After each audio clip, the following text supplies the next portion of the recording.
What's up, y'all? And welcome back to Dad Needs to Talk.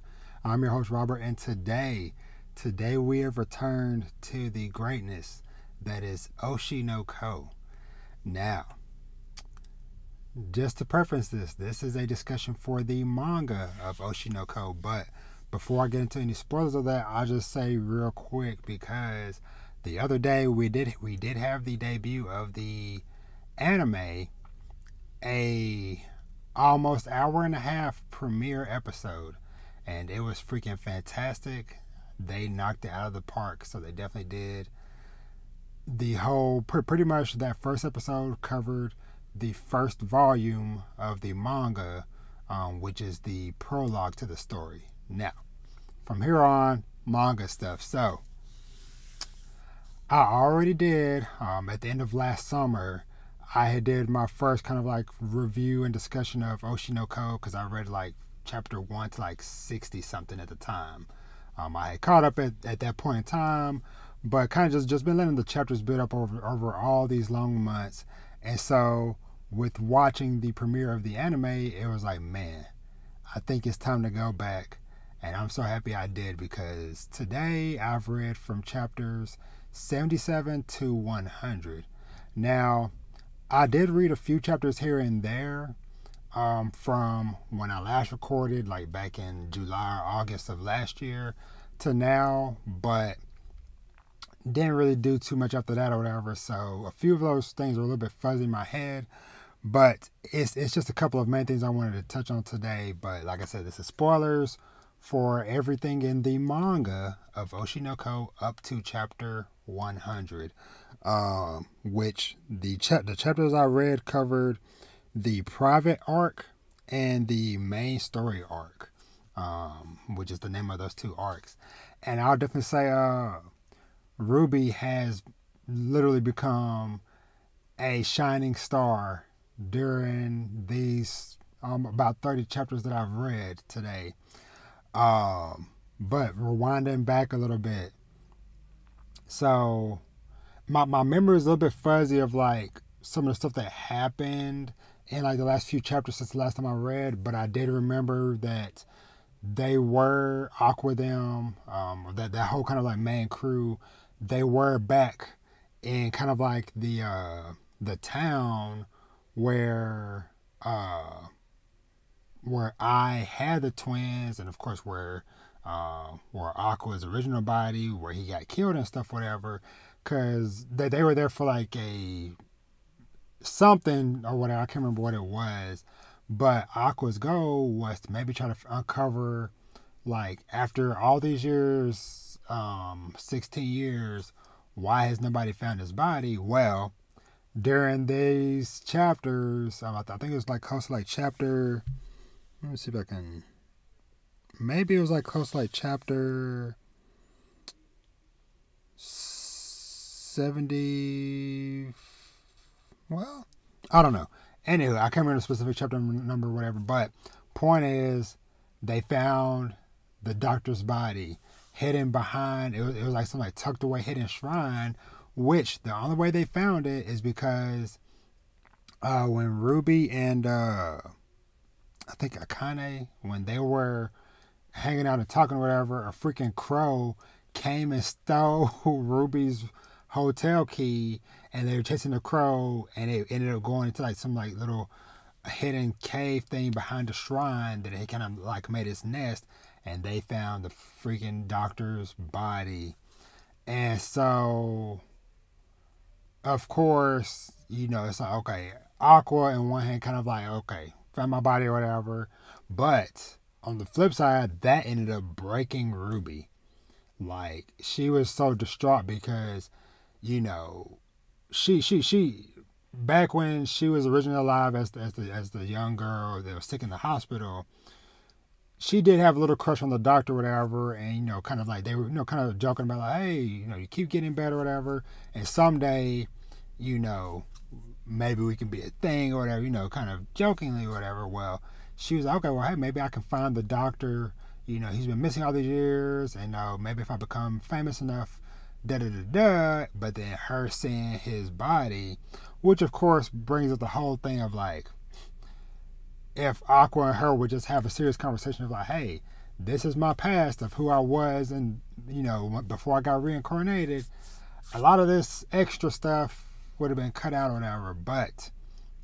But seeing the light go away from Ruby's eyes in that moment, to where she just kind of like, it's kind of reminds me of like the reverse of, especially like I said, after watching the premiere episode of the anime, where we see eyes, kind of like when she kind of like finds happiness and purpose for the first time, and like the stars in her eyes go from just being black to like being shiny and sparkly and stuff, whatever.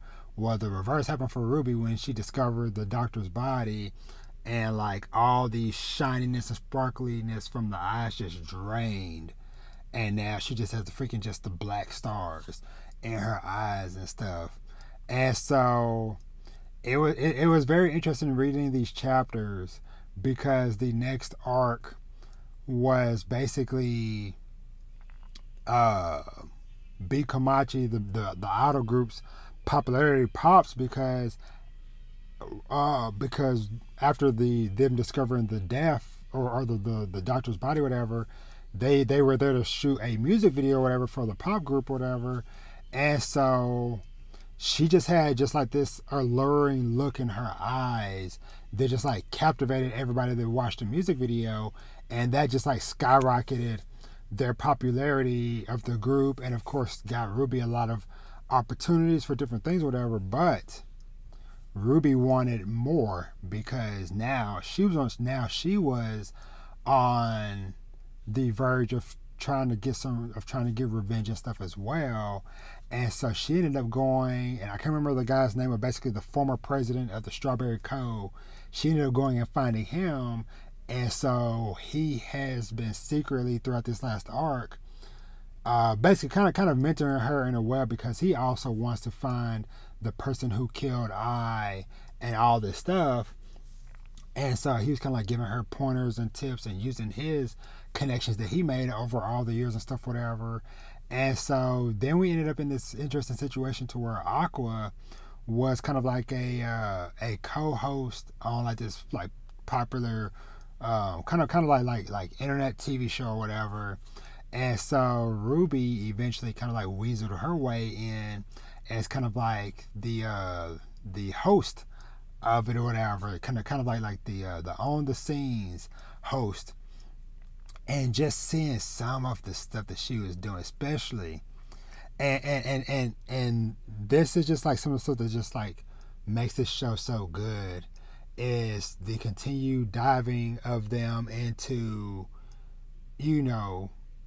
the horrors, and in a way kind of the entertainment industry, and just kind of like the dark and griminess of everything that's going on.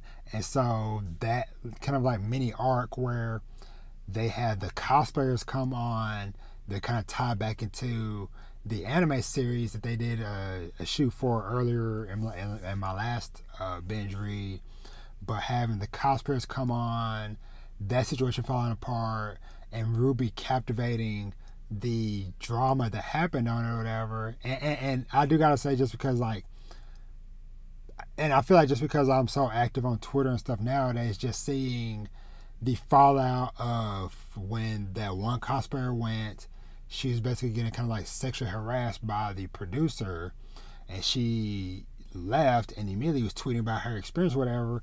It blew up, trending. They had to pull the show off air for a while, and they had to like organize this public apology and all this stuff, whatever.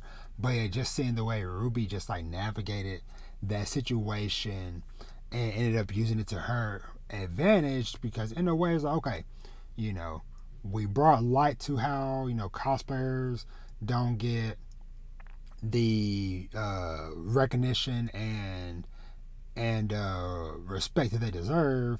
And then also on the flip side of how a lot of times the producers and production teams are pushed to the limits with all these different rules and restrictions and stuff, whatever. But all of this whole situation, whatever, just made Ruby's stardom skyrocket even more, to the point where it's like now, you know, the idol group is getting even more publicity, and now she's on all these television, she's in all these TV interviews, and she's getting roles in movies and different commercials and all this stuff, whatever, and just seeing the rise of her, and just kind of like the domino effect that that's having on people around her, to where some of them are kind of feeling like, man, okay, she is kind of taking all of the spotlight, especially what's her name, Kana. Kana feels that way of like, man, I'm not here to be forever in her shadow, which that's kind of like where chapter 100 kind of ends off on, with Kana kind of end up in the situation. But before I get to that, it was just fascinating just seeing, like I said, just like Ruby's dark descent, but also her rise in stardom due to the way she was kind of like maneuvering all these chess pieces, so to speak. And then on the flip side, while all that's going on, we also had Akane, who is kind of Aqua's kind of girlfriend or whatever. I guess maybe was at this point, because I don't know if their stance is after these last couple of chapters I just read. But she is very smart, and she is also having a rise, or she also was having a rise in stardom during these couple of story arcs or whatever, to where she was starting to get high up and making connections and stuff, whatever. And she was using her connections because she knows about the truth of Aqua and Ruby being Ai's kids, and that Aqua is kind of on a search for their father, and yada yada yada. Well, Akane may have possibly discovered who their father is, and man, this dude was on some wild stuff. Because if I read it right, Aqua and them have a older sibling that their father had when he was 11, potentially, and then if this guy is their dad, then he got with Ai when he was like 15. So this dude possibly had a kid at 11, and then got with Ai when he was 15, 16, or whatever. And now he is this big head of his own kind of like production company and all this stuff, whatever. But it was just so just gripping, just watching Akane start to kind of like put together all these different pieces and stuff, and start to like figure like, okay, you know, these white lilies that were delivered to me, whatever, for congratulating me on my thing, were the same white lilies that was there when I was killed, and da da da da da. And so then Aqua finding out, because he put a tracker on Akane, just because he had a feeling that she was going to be trying to do some digging or whatever, and so it's like, okay, I need to keep tabs on where she going and stuff. So, but yeah, so I don't know if their relationship and stuff is done. So it's gonna be curious to see how that goes, and be curious to see like how that might affect her acting and stuff, whatever, because that's a mental toll that's gonna be on her, whatever. But then, like I said, on the other side too, because of Aqua and her and Akane getting closer, which I haven't mentioned, I have it up on the screen or whatever, I was watching the video version, but I freaking love this color page with Akane for chapter 98, Going Astray. It just looks so freaking beautiful. But yeah.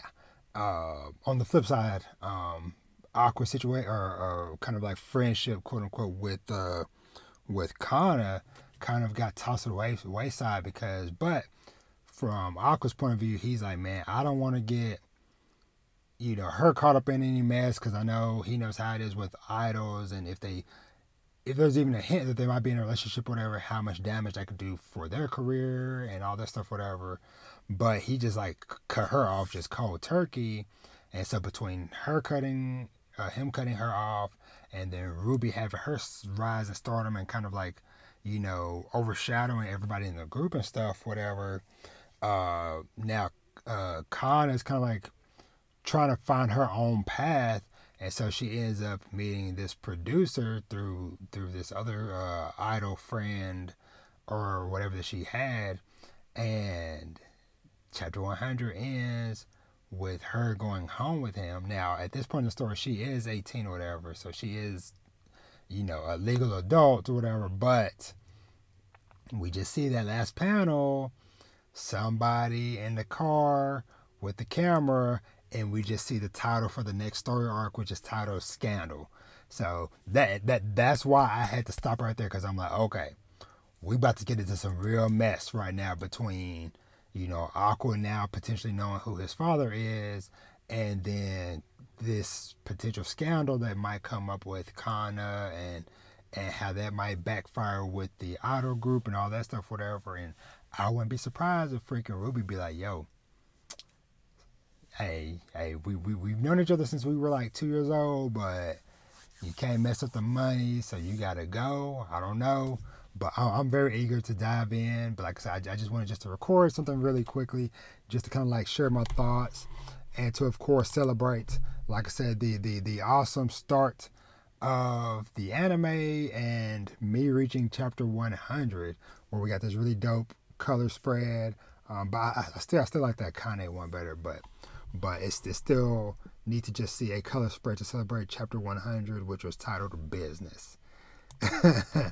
But yeah, so Oshi no Ko, very awesome. And just a reminder for everybody out there, if you are interested in reading it, just because at least over here where I'm at in the US, there's only volume 1 out right now. Volume 2 isn't coming out until the physically, isn't coming out until the end of May. But all of the chapters are available to read for free and legally on the Manga Plus website and app.